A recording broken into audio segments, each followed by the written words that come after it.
Hola, bienvenidos y bienvenidas a Pensamiento Crítico de Utopía Comunicaciones, el espacio creado para pensar en voz alta, para incomodar, para preguntar, para generar dudas y, por supuesto, generar reflexiones y algunas cosas para cambiarlo, para enfrentar, conocer la realidad y cambiar este mundo, este país. Saludo cordialmente esta mañana, este día, al economista Marcelo Barea. Él es economista, PhD en economía, docente universitario, autor de libros y artículos especializados y analista económico. Marcelo, muchas gracias por venir acá a los estudios de Utopía Comunicaciones y al programa Pensamiento Crítico. Para comenzar y tras de agradecer su presencia, quisiera arrancar preguntándole, ¿hay un modelo económico, hay un plan de desarrollo que identifica o que tiene en mente el presidente Daniel Noboa? Sí, buenos días, Fernando. Un gusto a quienes nos escuchan. Sí, felicitaciones. Este tipo de programas son los que necesitamos para no solamente formar, educar a la ciudadanía y se dé cuenta de la realidad que existe. El plan económico que se lleva a cabo en el Ecuador es un plan económico que se ha implementado casi siempre. Y desde el 2018 ha vuelto, digamos, ese plan económico. Es un plan económico atado al recetario Fondo Monetarista, lastimosamente, que no va a generar el bienestar que se busca, es decir, no se va a aplicar el estado de bienestar, donde hay un estado fuerte, un estado regulador, un estado que garantice derechos, sino se tiende hacia la economía del bienestar. ¿Qué es esa economía del bienestar? Maximizar las ganancias. ¿A costa de qué? De tratar, en base de ese proceso acumulativo, algunas migajas para la sociedad. O lo que algunos conocen, el plan neoliberal. Y lo que yo veo con este nuevo acuerdo y lo que se ha venido haciendo en el Ecuador es una ampliación a lo que ya hizo Gutiérrez, una ampliación a lo que se hizo en la década de los 80-90, una ampliación a lo que Moreno dejó haciendo, a lo que Lazo hizo y hoy se ha profundizado. ¿Por qué? Porque digamos que se han hecho las cosas de mejor manera. Este modelo económico está atado a un plan político. Y ese plan político viene por esas condiciones de reforma estructural del FMI, dado en las medidas cualitativas. ¿Cuáles son las medidas cualitativas? Sentar las bases, es decir, las leyes, los cambios normativos para llevar a cabo esto. Y cuando se lleve a cabo esos cambios normativos viene la cuestión económica, entonces viene el ajuste fiscal, la reducción del gasto y la inversión pública, que lo que va a restar es bienestar, control del Estado. ¿Para qué? Para que se pueda maximizar aún más la riqueza, las ganancias y el proceso acumulativo sea mayor. Para esto, ¿qué es lo que se ha hecho? Miren, se hizo una ley, ¿no es cierto?, en donde se fortaleció a la policía y a las Fuerzas Armadas. ¿Con qué fin? Con el fin de parar cualquier movilización social. Se ha venido generando leyes y esta última ley de integridad pública, ¿qué es lo que busca? Generar más terror.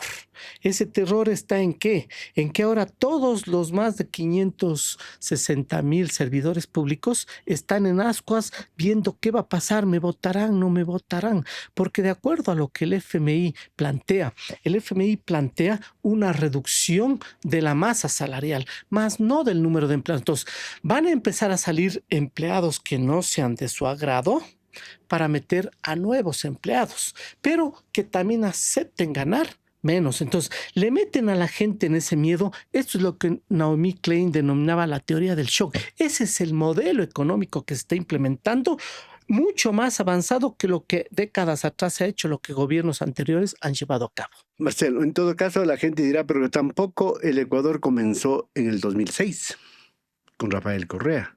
Tampoco fue una maravilla, porque el Fondo Monetario, si bien cierto, fue hasta quitado a la oficina, ¿verdad? Se hizo la renegociación de la deuda, un montón de cosas. Pero ya en los últimos años del correísmo ya se comenzó a mirar al Fondo Monetario Internacional. Ya comenzó a haber déficit fiscal, ya comenzó a haber cosas que luego se fueron profundizando hasta llegar a lo que ahora tenemos al Ecuador postrado en una crisis social, en una crisis económica, en una crisis política. Sí, totalmente de acuerdo. Este modelo estuvo durante mucho tiempo. Frente a los resultados es que surge, ¿no es cierto?, esa visión de Rafael Correa, una visión diferente, en donde yo creo que los especialistas en el entendimiento económico tenemos que mostrar a la gente el diferente conceptualización de lo que es déficit fiscal. Es decir, no es lo mismo un déficit fiscal en donde, porque ¿qué es lo que se considera el déficit fiscal? Usted se endeuda y es déficit fiscal porque después tiene que pagar. No es lo mismo endeudarse y generar activos, patrimonio, es decir, lanzar ¿Para eso qué la deuda? a la obra pública. La inversión, ¿no? Exactamente. Entonces, usted ese pasivo que es deuda lo convierte en un activo.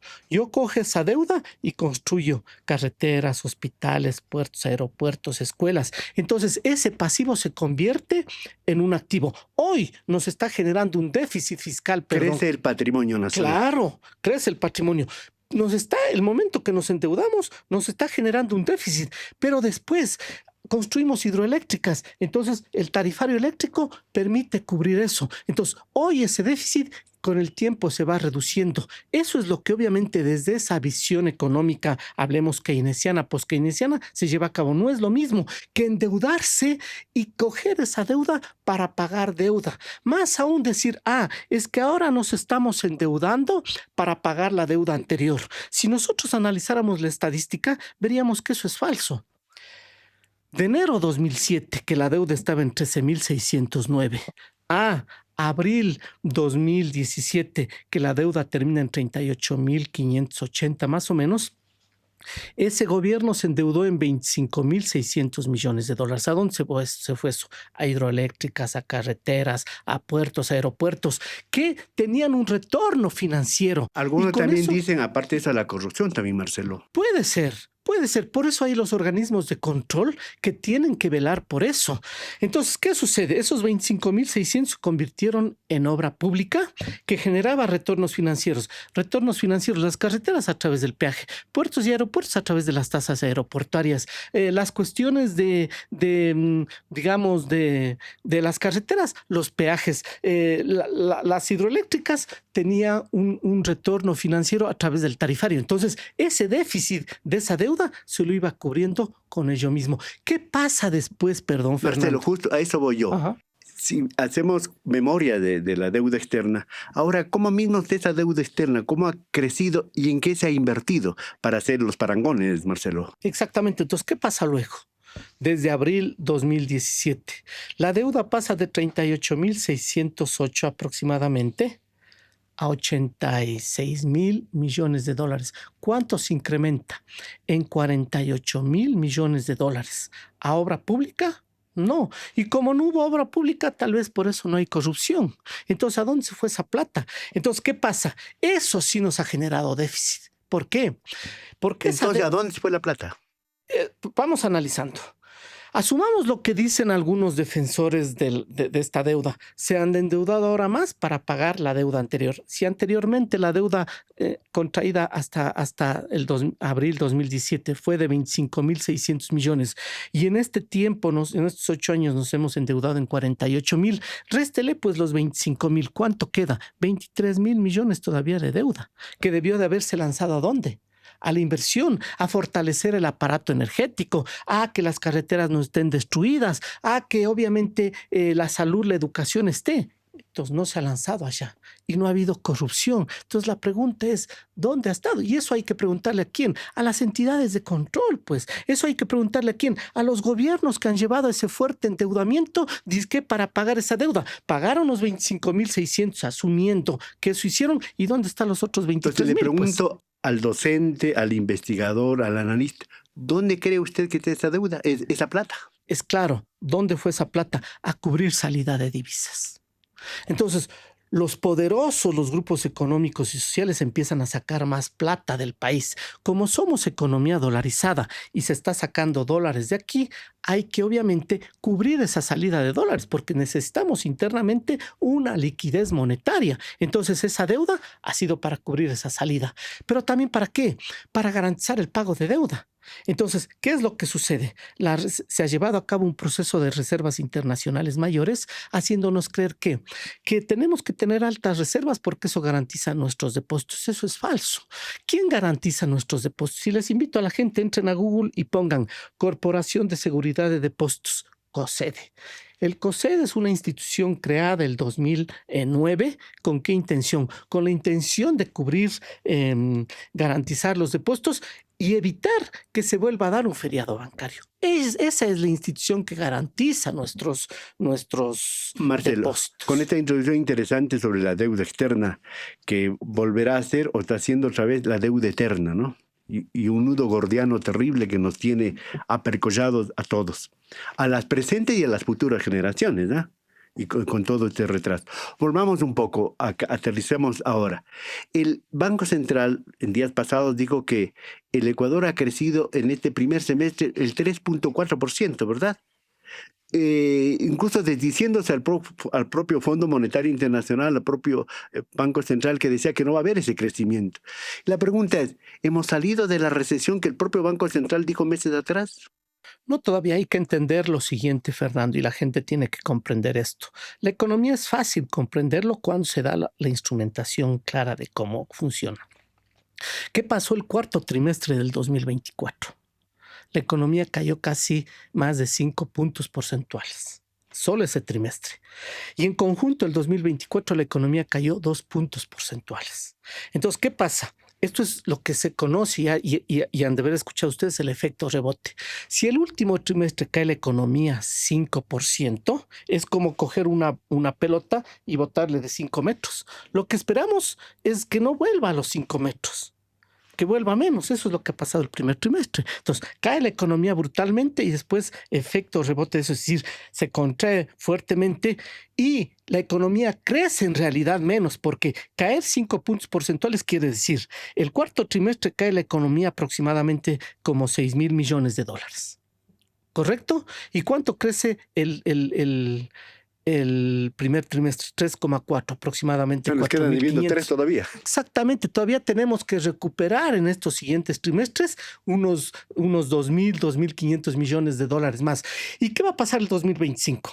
Si nosotros el 2025, como dice el Banco Mundial, el FMI, el Banco Central, la economía crece en 1,8%, no hemos crecido nada estos 2 años, porque el año 2024 caímos en 2%. Este año se espera crecer 1,8%. ¿En qué nivel estamos? En nivel más bajo de lo que estuvimos antes del 2024. El gobierno dice que sus cálculos son porque ha aumentado el consumo, dicen, ¿no es cierto? Y otra cosa que dice la vocera presidencial, que 220,000 ecuatorianos y ecuatorianas han salido de la pobreza. ¿Cómo se puede probar esos números, de esas cifras, de ese relato? Primero vamos por la parte inicial que usted me decía, ¿no es cierto?, del consumo. Yo les invito a las personas que entren a la página del Banco Central y vean cuánto ha crecido las remesas este primer trimestre del 2025 y cuánto crecieron las remesas el 2024, Fernando. Las remesas del 2024 fueron de 6,500 millones de dólares. Récord en todo el proceso de dolarización de crecimiento. ¿Por qué las remesas crecieron fuertemente? Porque las familias aquí no tienen empleo, porque las cosas son inaccesibles, porque no hay control y los especuladores pues hacen de las suyas en todos estos años. Entonces las familias les mandan más dinero. Eso ha permitido que se incremente el consumo. ¿Qué pasa el primer trimestre del 2025? Exactamente lo mismo. Las remesas crecen durante el primer trimestre más que en el resto de trimestres. Eso hace elevar el consumo. ¿Por qué? Porque estas políticas que se vienen implementando ha restado, ¿no es cierto?, inversión pública, ha restado demanda. Lanzar ese fuerte endeudamiento hacia afuera para pagar deuda, para cubrir la salida de divisas y no inyectarlo en la economía, no solamente que no ha generado empleo, no ha generado demanda. Por eso la economía en estos 8 años es el periodo donde menos ha crecido la economía. Marcelo, en todo caso, ese aporte enorme desde hace 25 años que hacen los migrantes ecuatorianos, los expulsados de la economía, de este país es superior, abismalmente superior a la inversión externa que hay, ¿verdad? Que es mínima. Pero aparte de eso, también hay que sumar a eso del consumo que usted dice, Marcelo, los bonos electorales que dio el presidente de la República. Claro, mire, cojamos lo de las Como remesas. 500 millones, dijeron, ¿no? Igualmente, a los que quieran estudiar lo de las remesas, vean en qué periodo fueron las menores remesas en el Ecuador y por qué. No, esto no es de defender a nadie. Y algunos me dirán, este señor quiere mostrar a correísta de ser. En el periodo donde menos remesas hay, es en el periodo del 2007 al 2017. ¿Por qué? Porque hubo inversión pública, porque hubo empleo, porque los salarios incrementaron, porque las condiciones económicas y sociales mejoraron. Entonces, al ver los migrantes que sus familias están bien, mandan menos remesas. ¿Cuándo vienen más remesas? Cuando la situación está mal. ¿Cuándo empieza a ponerse mal la situación del Ecuador? Prepandemia. A partir del 2019 empieza a venir muchas más remesas y después de la pandemia empieza a romperse récords. Los inmigrantes ecuatorianos leen la situación del país. Leen la situación de sus familias. ¿Qué es la situación del país? Exactamente. Entonces ven que sus familias están mal porque la situación económica y social está mal, porque no hay empleo, porque los salarios son menores, porque obviamente es inaccesible cubrir sus necesidades. Mandan más. Eso ha sucedido. Vean, revisen todas las remesas año por año durante el proceso de dolarización y vean cuándo hubo menos remesas y ahí se van a dar cuenta el por qué.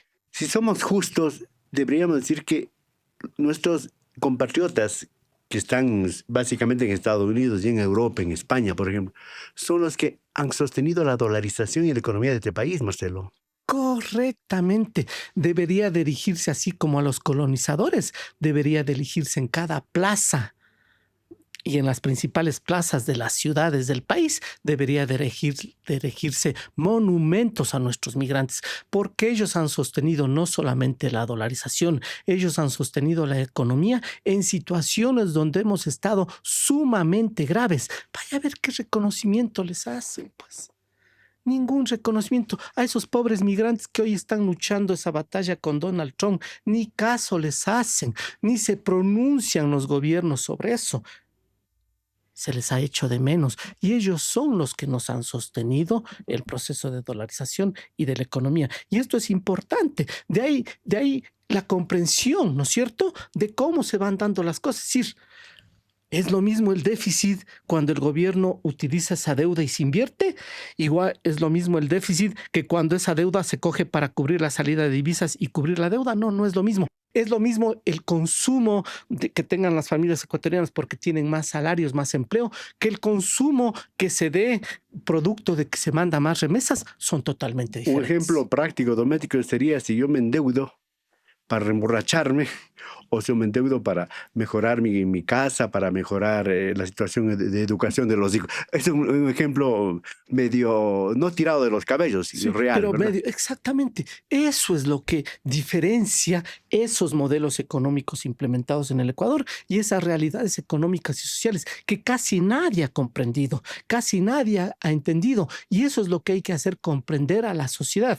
Bueno, estamos conversando este día con el economista Marcelo Barea, catedrático, analista económico. Bueno, con todo lo que nos ha dicho, con toda esta introducción, este contexto, ¿cuáles son ahora mismo los números que usted maneja de la economía, de la realidad social, de la realidad que vivimos los ecuatorianos? Mire, yo voy a coger los mismos datos que el propio FMI da con la revisión hecha exactamente, que la hizo aquí en julio, el 18 de julio del 2023. La revisión que hace el FMI el 18 de julio del 2023, en esa revisión el FMI, sí, aquí está, el FMI habla, por ejemplo, mire, ¿no?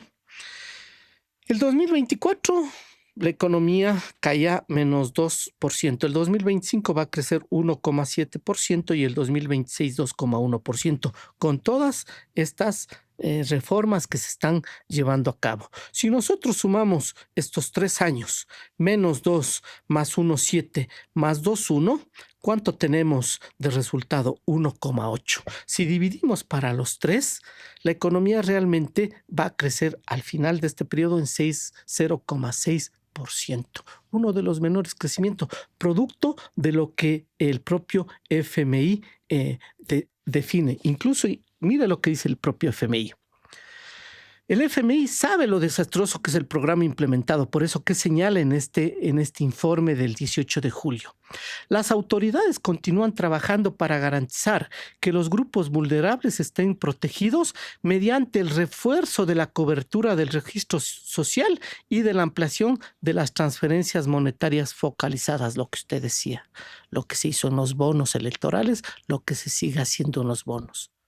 Si a la gente le estamos sacando, y esto va de la mano con la otra pregunta, si a la gente le están sacando de la pobreza, ¿por qué tienen que direccionar más recursos focalizados hacia la pobreza?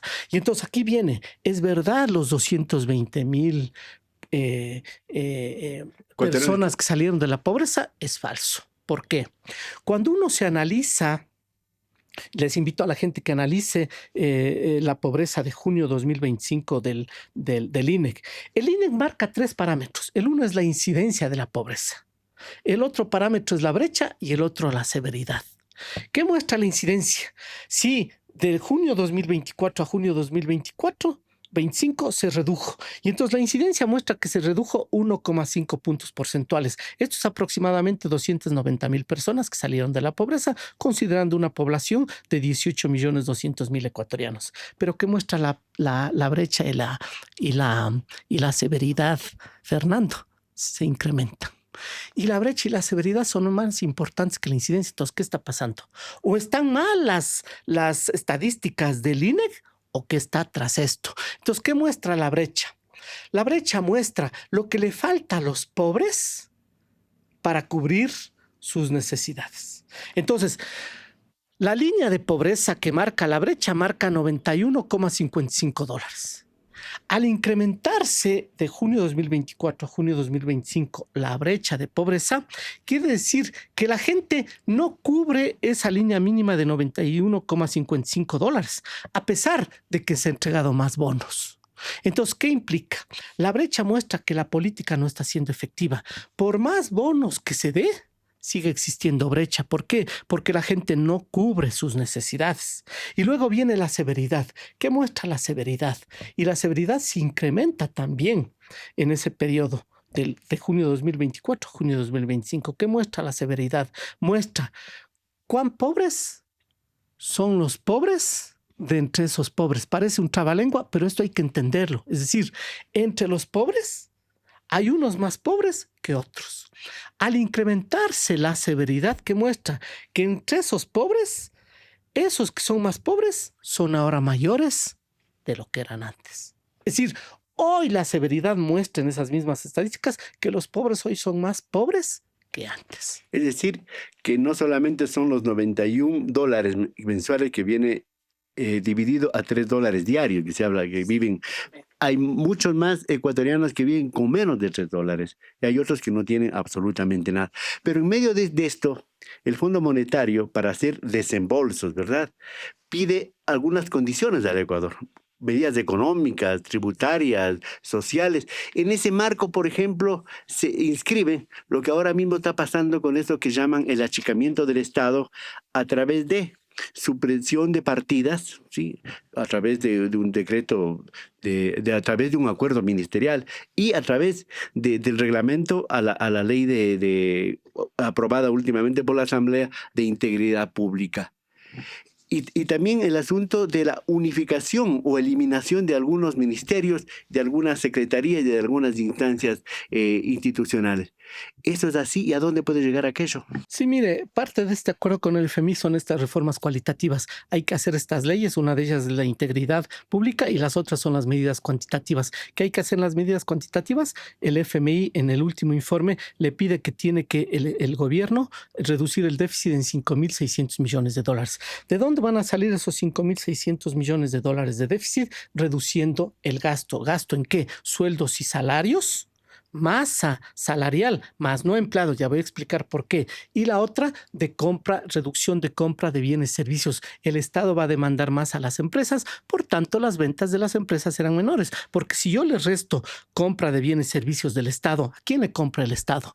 Al sector privado, a las empresas, ya no les va a comprar. Entonces, ahí se centra esta gran reducción, así como obviamente en grandes remisiones que se llevan a cabo. ¿Para qué? Para fortalecer al sector privado. Hablemos en la realidad las grandes corporaciones y beneficiarles a ellos pagando menos. Entonces vienen también remisiones tributarias. Entonces, ¿qué pasa en la ley de integridad pública?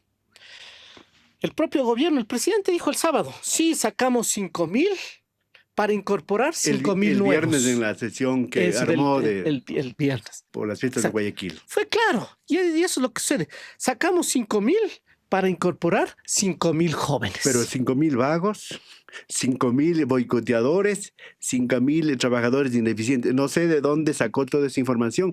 Y si tienen evidencia que son vagos, boicoteadores, corruptos, deben estar 5,000 denuncias en la fiscalía. Pues. Correcto. Entonces, mire cómo se hizo para mí esto es un mamotreto. Y lo que se quiere generar con esto es la teoría del shock económico. Infundir ese miedo, ¿para qué? Para en ese miedo, ya tuvimos estos años miedo, nos metieron el miedo creado con esa inseguridad porque no se direccionó los recursos. 3 puntos porcentuales más de IVA, 1.800 millones de dólares del IVA fueron a la seguridad. No, tendrían al gobierno también que hacerle lo que hicieron a Jorge Glass. Usted no destinó los recursos donde tenía que destinarlos y por eso le damos 18 años, le dijeron a Jorge Glass. Acá tienen que hacer exactamente lo mismo y no le digo yo, lo dicen los grandes abogados, entre ellos Joffre Campaña. Al gobierno hay que hacer lo mismo porque ¿qué hizo con los 1.800? ¿Destinó a la seguridad? No, la seguridad está más violenta, ¿no es cierto? La inseguridad está más violenta. Que sirva de jurisprudencia entonces ya. Exactamente, ¿no es cierto? Hay que dar a todos por igual. Para eso está la justicia. La justicia es aplicable para todos por igual. Pero no me deje terminar esta cuestión. Entonces, ¿qué pasa? Se coge y se vota gente, se va a votar gente, se va a seguir votando gente. Son 89,600 personas las que en el acuerdo se van a llevar a cabo. ¿Por qué? Porque no son 70,000, 40,000, son 89,600. Hasta el 2029. Hasta el 2027. 27. ¿Sí? ¿Por qué? Aquí le muestro, mire, esta es la consolidación fiscal que hace el FMI. Sueldos y salarios, 1,2% del PIB. Este es el informe de consolidación del 1,2% del PIB en sueldos y salarios. ¿Qué implica esto? Si los sueldos y salarios son de 10,500 millones de dólares, ¿cuánto es 1,2% del PIB?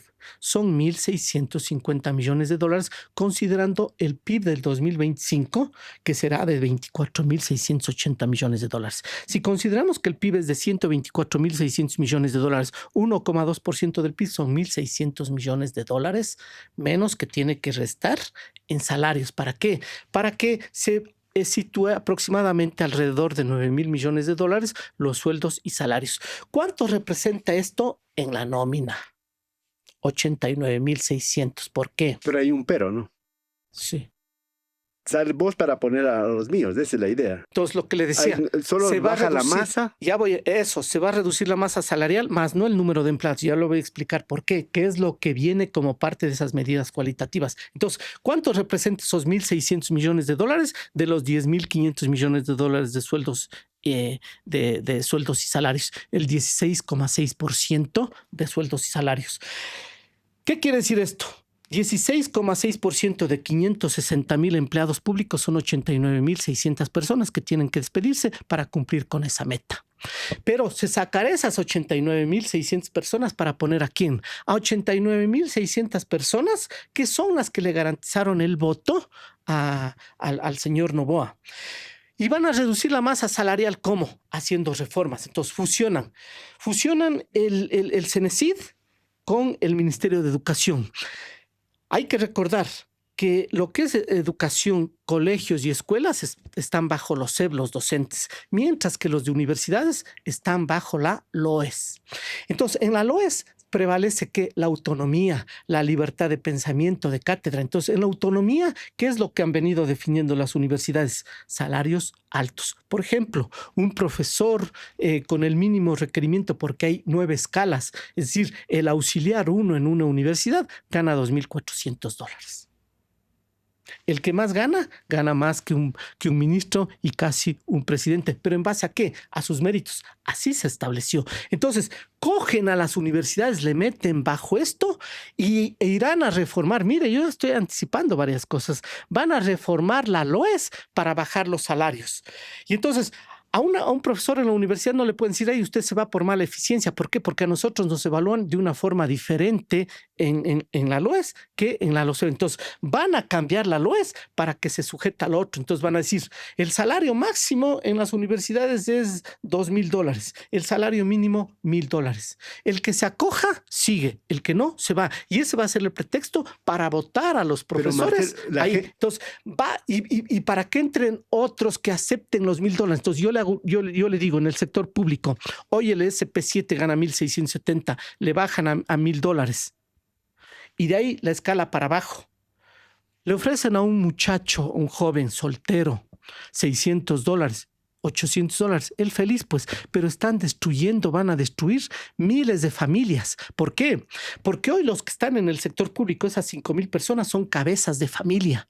Y se están quedando familias sin recursos, sin ingresos.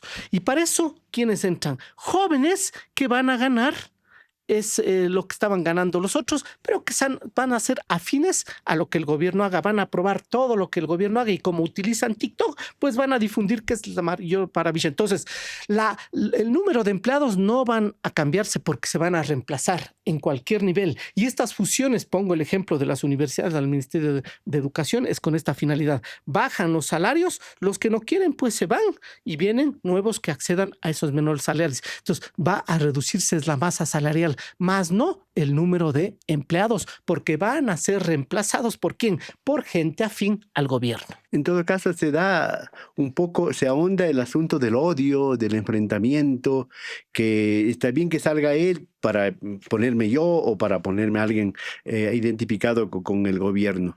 Mientras eso ocurre, ¿qué va a pasar en el asunto administrativo, en el asunto, por ejemplo, usted hablaba de las universidades? Va a bajar el nivel académico, va a bajar el nivel de investigación, el nivel de propuestas de la universidad, por ejemplo. Por supuesto, y esa es la lógica. La lógica de estas fusiones, no solamente con las universidades, hablemos del Ministerio del Ambiente, que va a estar por debajo del Ministerio de Energía y Minas, ¿es para qué? Para poner en un proceso de sumisión. Entonces, universidades, chao autonomía, chao libertad de cátedra, chao libertad de expresión. ¿Quieren empleo? Se sujetan a nuestras leyes. De lo contrario, a la calle. Porque no es que le despiden y entre en jubilación. Le despiden y se queda en la calle. Eso es la gravedad de estas leyes. Marcelo, pero la gente dirá, a ver, ¿por qué no le pregunta al economista Marcelo Barea?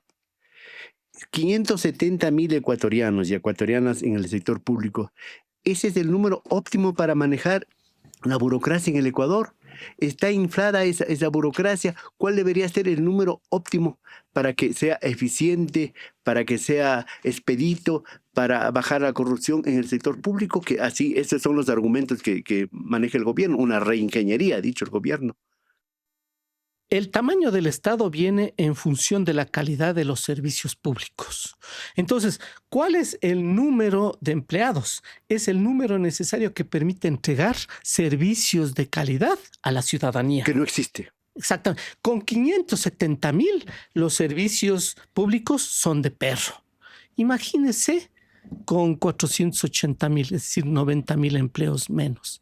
Los servicios van a ser peor que antes. ¿Con qué objetivo? Pero manejamos solamente cuantitativamente, Marcelo. Ahí. Claro, es que cuantitativamente, ¿por qué? A ver, con más empleados no se dan abastecimiento. Pongamos el ejemplo del registro civil. Con el número de empleados de hoy no se dan abastecimiento para entregarles, sino en 6 meses, cédulas. Con menos se va a entregar en un día. Pero no se puede optimizar. Aquí viene la eficacia. ¿Cómo se está votando a la gente y en qué condiciones? Entonces, Distinto sería una reestructura, es decir, a esos 570,000 trabajadores les vamos a hacer eficientes. ¿Cómo? Señores, ustedes tienen que dar tantas atenciones en el registro civil. Usted, director, tiene que tener todo el material aquí, pero eso depende de qué, del presupuesto. Entonces, yo como gobierno te voy a entregar todos los recursos y tú como director vas a tener todos los materiales. Doy para exigir. Exactamente. Ese es el número adecuado. Entonces, si usted quiere mayor productividad de los trabajadores, ¿eso se consigue pagándoles más o pagándoles menos? Entonces, lo que estamos hablando, y con eso concluimos, es decir, estos despidos, estas desvinculaciones, esta supresión de partidas, no es un mecanismo técnico, un estudio técnico, sino una actitud política proyectada hacia otros fines, Marcelo. Claro, fines de favorecer a quienes votaron por este gobierno. Saco a 90,000 y meto a 90,000 que me apoyaron. Y el segundo, cumplir con el recetario Fondo Monetarista. Usted tiene que reducir, no se va a reducir nuevamente empleados, porque se va a cubrir con la gente que le apoyó a él. Se va a reducir la masa salarial, pero no se mide los efectos de esa reducción de la masa salarial. Si restamos lo que dice el FMI, 1.600 millones de dólares de sueldos y salarios, 1.500 millones de bienes y servicios, ahí estamos hablando de 3.100 millones de dólares solo en esos dos componentes de gasto. ¿Qué implica esos 3.600 millones de dólares menos de gasto?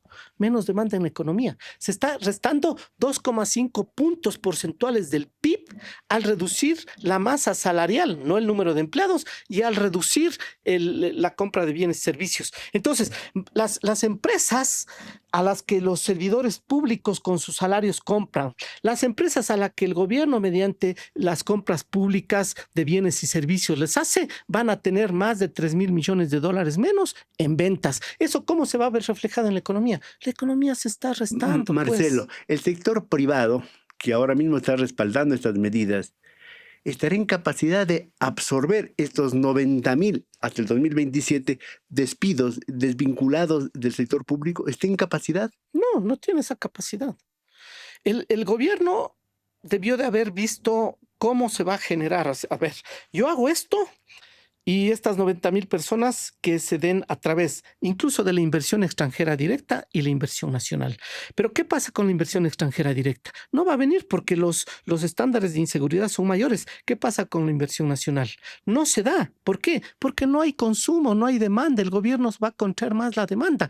Y dentro de las reformas del FMI, dentro de los puntos grandes de las reformas que hace el FMI, está la liberalización del mercado financiero. Con esto, ¿qué va a suceder? Van a subir las tasas de interés. ¿Va a haber inversión nacional? No va a haber inversión nacional. ¿Tiene algo que ver esto de que tiene que convertirse en bancos en las cooperativas de primer nivel?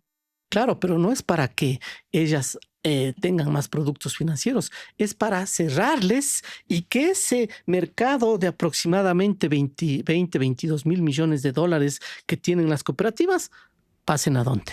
A la banca, pues, para favorecer a la banca. Entonces, van a liberalizar, el acuerdo es liberalizar el mercado financiero. ¿Qué pasa con eso? Tasa de interés mediante oferta y demanda. Ya no hay control. Terminamos, entonces. Estamos en una situación en donde entonces obviamente... el 2025, porque estamos ya por llegar a agosto prácticamente. Estos últimos meses, ¿cómo va a terminar el 2025? ¿Qué se proyecta para el 2026 y los años siguientes, economista Barea? Con estas medidas donde el plan en estos 3 años del FMI es reducir el déficit en 5.600 millones de dólares y reducir todo el gasto público en 6,6% del PIB, es decir, como 8.000 millones de dólares durante estos 3 años, que nos va a llevar a que la economía, obviamente, estos 3 años no va a recibir ese 6,6% que va a requerir. Entonces, ¿qué nos espera? Nos espera más contracción económica. Entonces, cuando la gente salga a protestar, le van a echar bala. ¿Por qué? Porque así están determinadas hoy las leyes. Entonces, a la gente no le va a quedar más que ahora sí darse cuenta de lo que se viene y decidir en las urnas si quieren seguir con este modelo económico o quieren cambiar la situación. Pero a futuro yo no proveo grandes condiciones. Es decir, al 2027, con las propias estadísticas del FMI, vamos a estar al nivel del 2023. Muchísimas gracias al economista Marcelo Barea, analista económico, docente universitario, por haber comparecido aquí en Pensamiento Crítico de Utopías Comunicaciones.